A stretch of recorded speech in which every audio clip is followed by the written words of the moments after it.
Saatnya ICW juga harus hati-hati, jangan mudah menuduh orang. Saya mendukung somasi dari Jenderal Muldoko kepada ICW. Ini sebagai kontrol sosial juga kepada organisasi-organisasi yang terlalu sering memonopoli kebenaran. Seolah-olah kalau ICW sudah berfatwa itu dianggap paling benar, padahal belum tentu.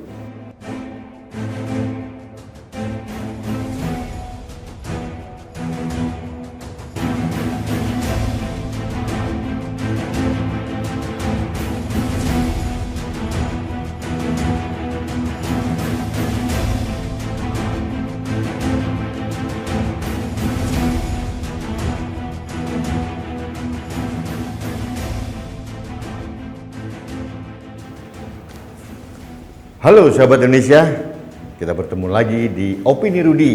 Sahabat Indonesia, beberapa hari ini saya mencermati postingan di beberapa media mainstream online tentang langkah dari Kepala Staf Kepresidenan KSP, Jenderal TNI Purnawirawan Muldoko, yang menggunakan jasa pengacara terkenal Utoh Hasibuan menggugat ICW, Indonesian Corruption Watch.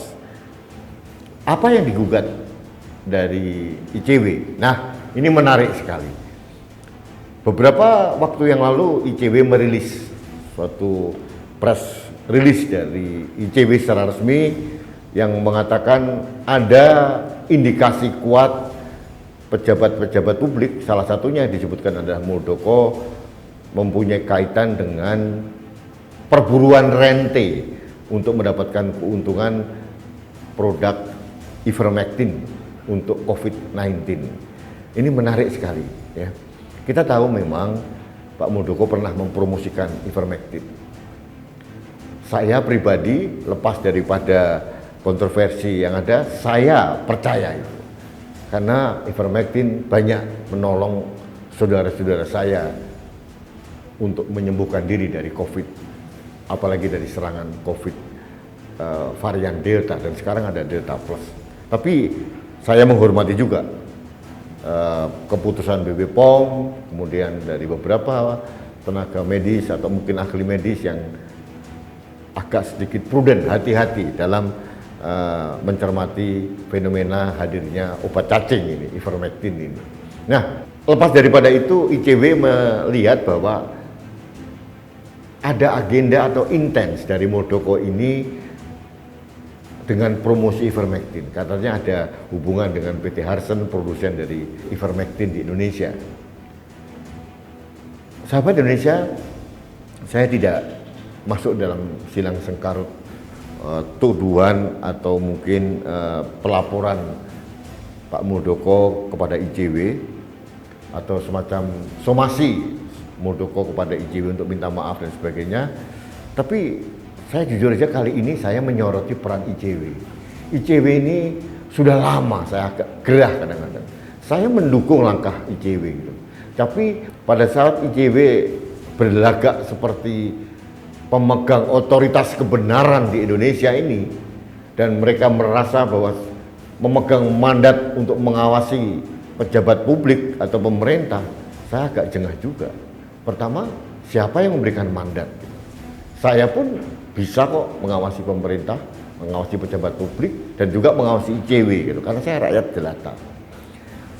Arogansi ICW sudah sering banget kita lihat. Kenapa? Sering banget memonopoli kebenaran. Ya, ICW didukung oleh kelompok-kelompok SJW, Social Justice Warrior. Kemarin dalam hal KPK, pada saat KPK menerapkan seleksi dengan menggunakan tes wawasan kebangsaan, ICW berpihak pada Novel Baswedan dan kawan-kawan dan menyerang KPK luar biasa. Tapi kita sudah tahu antara Novel Baswedan dan ICW ini mempunyai pertalian hubungan yang sangat erat. Saya tidak tahu seperti apa, tapi kita sudah tahu semua dan ini menjadi rahasia umum. Saatnya ICW juga harus hati-hati, jangan mudah menuduh orang. Saya mendukung somasi dari Jenderal Muldoko kepada ICW. Ini sebagai kontrol sosial juga kepada organisasi-organisasi yang terlalu sering memonopoli kebenaran. Seolah-olah kalau ICW sudah berfatwa itu dianggap paling benar, padahal belum tentu. Kita tahu juga siapa pendana ICW tadi. Kita tahu juga apa sih intennya ICW dan arahnya kemana ICW ini. Kita juga tahu nasionalismenya ICW itu apa gitu. Karena kita sama-sama tahu, mari kita tidak terlalu sering mengumbar otoritas kebenaran seolah-olah hanya milik mereka. Jadi hati-hati ICW. Ini merupakan langkah yang smart dari Pak Muldoko, elegan, menggunakan jalur hukum, karena Pak Muldoko ini sudah jadi sering sasaran tembak juga.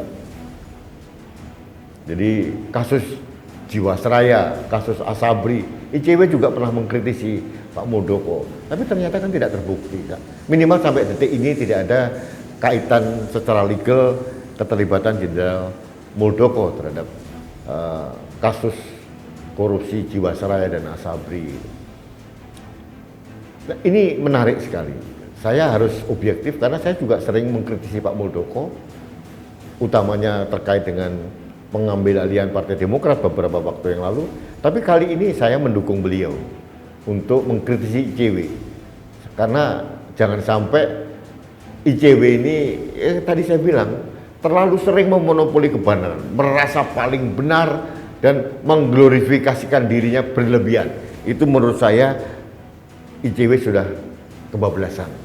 Saatnya ICW introspeksi diri, dan saya menunggu bahwa ICW harus ada event, momen kesandung supaya dia sadar diri. Orang itu jalan kalau tidak kesandung, kadang-kadang tidak hati-hati. Jadi saya tetap mendukung ICW dalam format mengawasi korupsi di Indonesia, tapi ICW juga harus hati-hati. Jangan sampai main politik atau main tuduh seenaknya saja. Ini penting kepada siapa saja, bukan hanya ICW, dan kepada siapa saja yang didukung oleh social justice warrior juga hati-hati. Jangan sampai mereka mentang-mentang menguasai media sosial, Twitter dan sebagainya, merasa paling benar dan orang lain pasti salah. Pejabat pemerintah dianggap terlalu sering salah, ini juga tidak benar. Mari kita melihat permasalahan di Indonesia ini bukan hanya dengan kacamata yang putih atau sebaliknya hitam. Saya mengajak semua orang di Indonesia untuk melihat permasalahan di Indonesia ini dengan kacamata merah putih. Karena apapun terjadi, ini negara kita, rumah kita. Di sini kita dilahirkan dan insya Allah di sini juga kita akan meninggal, dikuburkan. Jadi kalau tidak kita, siapa lagi yang akan menjaga rumah kita sendiri? Apapun terjadi, Indonesia rumah kita. Dan terakhir sahabat Indonesia, saya menunggu respon dari ICW.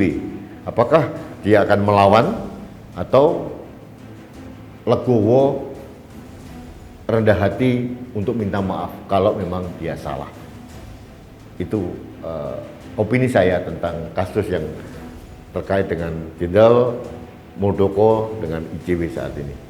Baiklah sahabat Indonesia, demikian opini saya. Mudah-mudahan ini menjadi pencerahan dan menjadi semacam introspeksi diri bagi siapapun, termasuk saya, bagaimana kita mencikapi masalah di Indonesia dengan bijak, wise, dan yang tadi saya bilang dengan tetap menggunakan kacamata merah putih. Terima kasih, dan saya mengajak Anda untuk menggunakan moto kami adalah masker saya melindungi Anda, masker Anda melindungi saya, masker kita melindungi Indonesia. Terima kasih, salam satu Indonesia, salam budaya Nusantara, salam toleransi, salam sehat untuk Indonesia. Saya Rudi S. Kamri.